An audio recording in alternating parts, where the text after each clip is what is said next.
দেশপ্রিয় পার্কে শুরু হয়েছে ডেস্টিনেশন শপিং। দেশপ্রিয় পার্কের উৎসব ম্যারেজ হলে 13, 14 ও 15 আগস্ট অনুষ্ঠিত হচ্ছে ডেস্টিনেশন শপিং। এখানে মূলত গার্মেন্টস, জুয়েলারি, গাছ ইত্যাদি বিক্রির স্টল দেওয়া হয়েছে। প্রচুর মানুষের ভিড় হচ্ছে এখানে। অর্গানাইজার মিসেস সিনহা বলেন, মূলত মহিলাদের উদ্যোগেই এই এক্সিবিশন। আমরা চাই মহিলারা আর্থিকভাবে স্বনির্ভর হোক, সেই কারণে এখানে এই আয়োজন করা হয়েছে। উনি বলেন, এবার মূলত আমাদের কলকাতার স্টল রয়েছে, তবে কাশ্মীরের একটি স্টলও আছে, কিন্তু আমরা চাইছি আগামী দিনে ঝাড়খণ্ড, ওড়িশা, মণিপুর থেকে এখানে স্টল দেওয়ার। তিনি বিশ্বাস করেন এইভাবেই মহিলারা আর্থিকভাবে স্বনির্ভর হয়ে প্রত্যেকে নিজের পরিবারকে সাহায্য করতে পারবে। অর্চি সিনহা বলেন, তারা চাইছে প্রত্যেকে নিজেদের পরিচয় সর্বত্র ছড়িয়ে দিক। এই অফলাইন স্টলের মধ্য দিয়েই তারা অনলাইন পরিচিতি পাবেন। এইভাবেই তাদের প্রোডাক্ট সর্বত্র ছড়িয়ে পড়বে। আমার বুটিকের পক্ষ থেকে সুমিতা মজুমদার বলেন, তারা মানুষের থেকে খুব ভালো সাড়া পাচ্ছে, মানুষ আসছে আর পছন্দও করছে। তিনি মহিলাদের বিভিন্ন রকমের আধুনিক পোশাক স্টলে রেখেছেন।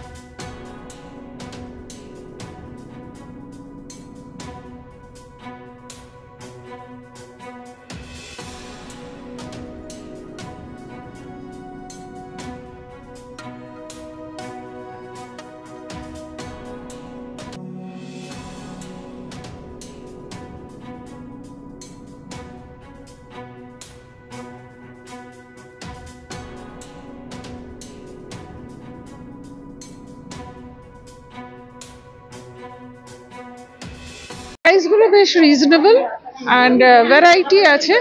মানে আপনার যা পকেটে, আপনার যা স্ট্রেংথ, সেই অনুযায়ী আপনি যে কোনো জিনিস পেয়ে যাবেন। আমার রাখির জন্য কেনার ছিল, আমি পেয়ে গেছি। তো এক্সিবিশনের ভালো লাগার মধ্যে এখানে খাবার থেকে আরম্ভ করে জামা কাপড়, ব্যাগস অ্যান্ড জুয়েলারিজ প্রচুর রকমের আছে। তো আমারও সত্যি কথা রাখির সামনে, আর দ্বিতীয়ত বন্ধুদের জন্য টুকটাক তো দিতেই হয়, তো সেইগুলো আর কি মানে গিফট আইটেম হিসেবেই, নিজের জন্য যত নাকি গিফট আইটেমে আমার বেশি কেনা হয়ে গেছে আর কি। তো সবই পকেট ফ্রেন্ডলি পেয়েছি আর কি। তো ভালো প্রত্যেকের। অনেক জায়গায় হয়তো এত বলছে যে না নিয়েও পারিনি, হয়তো কিনবো না, তাও কিনেছি আর কি, এরকম অবস্থা। হ্যাঁ, একদম একদম মানে শেষই হয়ে গেল। রিজনেবল প্রাইস, কারণ আমি আরেকটা এর থেকেও এলাম, রিজনেবল প্রাইস একদম। আলোক দিশারি ওয়েলফেয়ার সোসাইটি থেকে আমাদের এখানে ব্যাগ আছে, কুশন কাভার্স আছে, পাউচ ব্যাগস আছে, পোস্টার্স আছে, মশলা আছে, এবং এগুলো যারা বানান তারা সবাই ফিনান্সিয়ালি আন্ডার প্রিভিলেজড ওমেন। তো ওনারা এগুলো নিজেদের, কেউ হয়তো হাউস হেল্প বা কেউ এরকম ধরনের জন্মজুরির কাজ করে, আফটার দ্যাট তাদেরকে এগুলো শিখিয়ে তৈরি করা হয়। তো তারা এগুলো বানিয়েছে এবং তারা আজকাল কুর্তিও ডিজাইন করছে। তো আমরা সেগুলো নিয়ে এসেছি যাতে মানুষ এই ওমেন এম্পাওয়ারমেন্টে একটু হেল্প করে আমাদের। হাফ ফ্যাকাল্টিরা এসে এখানে এগুলোতে বসছি। তো আজকে আমাদের তো রেসপন্স খুবই ভালো, প্রচুর ব্যাগস বিক্রি করেছি আমরা আজকে। আমি তো এখানে কিরকম বন্ধুর মতো লাগছে সবাইকে, সবার সাথে গল্প হচ্ছে, আড্ডা হচ্ছে, কথা হচ্ছে, আলাপও হয়েছে, কত নতুন মানুষের সাথে পরিচয় হলো, খুবই ভালো। এবং আশা করছি ভবিষ্যতে আমাদের এনজিওতে তাদের সবাইকে পাশে পাবো। ভীষণই ভালো, খুবই ভালো ফুটফল, প্রচুর রেসপন্স পাচ্ছি আমরা। প্রতিটি স্টলেই প্রচুর লোক, দেখতেই পাবেন আপনারা এখানে কত লোকজন আসছে। এবং এখানে যারা স্টলার, এবং সেই স্টলাররা মানে প্রত্যেকে খুব তাদের মানে ওয়েট আছে, তাদের প্রোডাকশন ভীষণভাবে ভালো, প্রচণ্ড ভালো প্রোডাকশন। প্রত্যেকজন এখানে যারা এসছে, মা বোনেরা যারা দিদিরা এসছেন এখানে বসেছেন, প্রত্যেকে ভীষণই ভালো। আর ও তো আমার ভীষণই প্রাণের বন্ধু, অতএব তার স্টলে আমি মানে এক্সিবিশন আমি থাকবো না, এটা তো আর হয় না। পুজোর স্পেশাল অফার, আমার মোডালটা সিল্ক তসর মোডাল আর কটনের ওপর তো প্রচুর প্রোডাকশন আছে। যেরকম কোয়ার্ড সেট কটনের, এবছরে প্রচণ্ড কোয়ার্ড সেট মিনস একটা ওপর আর নিচটা মানে লেডিস গার্মেন্টে কুর্তি এবং পা যেটা, সেটা মানে নিচে লোয়ার পোর্শনের যেটা গার্মেন্ট সেটা ম্যাচিং।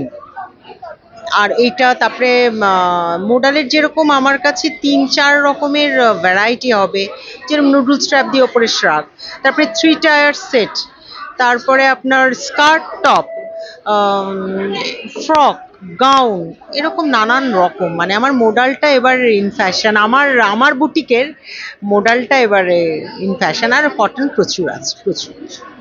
এক্সিবিশন এর ব্যাপারটা আজকে যাতে অনলাইন মাধ্যমে সবার কাছে পৌঁছয়, কারণ অফলাইন আমরা যতই লিফলেটিং করি, যতই যাই করি, আজকাল মানুষ অনলাইন দেখতেই, আমরা ফেসবুকে রিলস দেখি, ফেসবুক অ্যাডভার্টাইজমেন্ট দেখি, তো আমি মেনলি অনলাইন যাতে প্রচার পায়, যাতে প্রত্যেকটা স্টল ওনার, প্রতিটা, সে যে ফুল টেবিল নিয়েছে, যে হাফ টেবিল নিয়েছে, ইরেসপেক্টিভ অফ দ্যাট খাবারের স্টল, আমি চেয়েছি প্রত্যেকটা স্টলের ব্যাপারে যেন মানুষ জানে। এবং আমি সবাইকে বারবার বলেছি যে এসে একবার দেখুন মেলাটা। More than buying, what I focused on is let them come see the brands, বিভিন্ন ব্র্যান্ডের ব্যাপারে দেখবে। আমি ভীষণভাবে এটা মনে করি যে ভালো জিনিস দেখলে একটা ভালো আউটলুক মানুষের হয়। কিনতে হয়তো সবসময় আমরা একটা জিনিস পেরে উঠি না, কিন্তু একটা জিনিস দেখলে একটা আইডিয়া পাওয়া যায় যে হ্যাঁ এরকমও জিনিস হয়, এরকমও জিনিস কেনা যায়, সেইটা আমি ভীষণ মনে করি। সব রকমেরই স্টল আমরা রাখার চেষ্টা করেছি, সে বাচ্চাদের, ছোট বাচ্চাদের জামা কাপড় রেখেছে হাওড়া ব্রিজ, সাজি বলে একজন ব্র্যান্ড, যিনি টাই অ্যান্ড ডাইয়ের কাজ করেন, শিবরির কাজ করেন, উনিও রেখেছেন বাচ্চাদের জিনিস।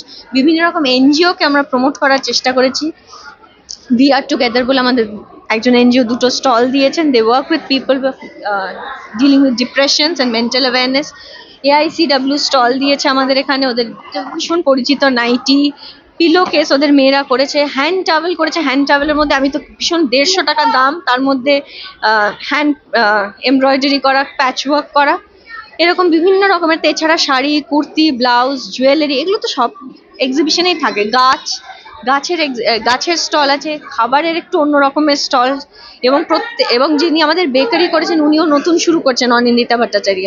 আমাদের এই ডেস্টিনেশন শপিং করার কারণটাই হলো এটা একটা platform, online platform plus offline exhibition আমরা করলাম, এবং মেয়েদের স্বাবলম্বী হওয়াটা, স্বনির্ভরতা থাকলে তবেই স্বাবলম্বী হবে, এবং তবেই তাদের অর্থকরী স্বাধীনতা থাকলেই সব কিছু হবে। আজকের এই যে অবস্থা একটা মেয়ের জন্য, আজকে 14ই অগস্ট আমরা দাঁড়িয়ে কথা বলছি, সেদিন তো একটা কত অন্যরকম দিন আজকে, কিন্তু তাও আমরা এই কাজটা আগে থেকে প্রি প্ল্যান বলে আমরা এটা পোস্টপোন করতে পারি না, এতগুলো মানুষের জীবন জীবিকা নির্ভর করছে সেই জন্য। এবং প্রত্যেকটা মানুষ বিশ্বাস রেখেছেন যে এইটা করলে হবে, এবং সেটা সত্যি মানুষে আসছেন। পুজোর আগে ভালো জিনিস কিনতে মানুষ আসে, আর সকলে এরা নতুন করে শুরু করেছে, সেইটা যাতে সাকসেসফুল হয় সেটার জন্য করা।